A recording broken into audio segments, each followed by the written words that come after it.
Beam Team Games have finally brought over their successful PC survival game, Stranded Deep, to consoles. The concept is simple. You're shipwrecked in an isle of unknown islands with two goals: survive and escape. You'll be getting desperate in almost every minute of gameplay, trying to find resources and see the next morning through, but the rewards can be worthwhile if you stick with the grind. Rewards can be something as minimal as the correct shrubbery to fashion new tools, or bigger items like the necessary parts to make it back to safety.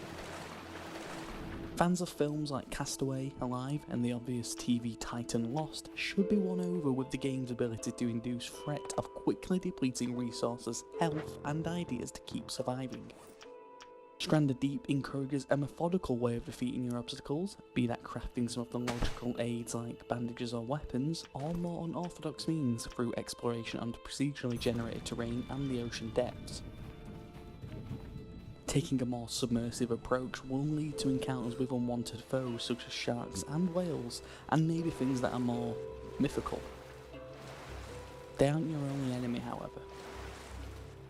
The weather is just as deadly in your quest to ensure another day in your new sun-soaked hell.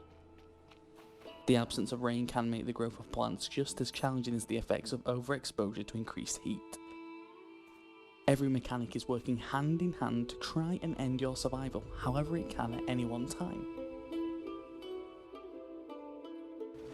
There have been so many close calls in my time with Stranded Deep, where every second of swimming from island to island for something to eat or a vital resource has put me closer to a sandy grave.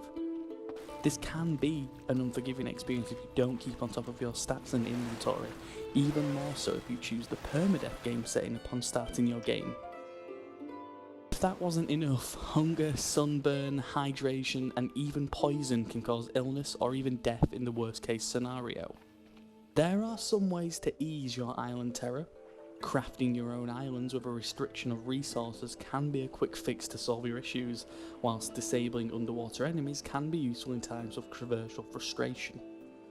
It could be seen as a detriment to the game's challenging nature if you're somebody who prefers a more purist approach to difficulty, but I'm glad that Beam Team have player-friendly options to ensure players stay committed to their escape plan.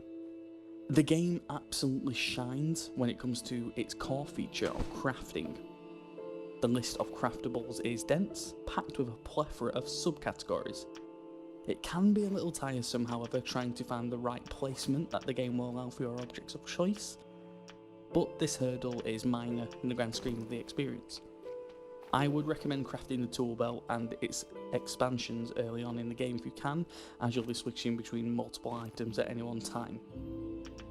Stranded Deep's bread and butter of grindable gameplay could be an off-putting deal breaker for those looking for a more straightforward survival experience. The game lives to make your journey a painful one, so that's something to take on board.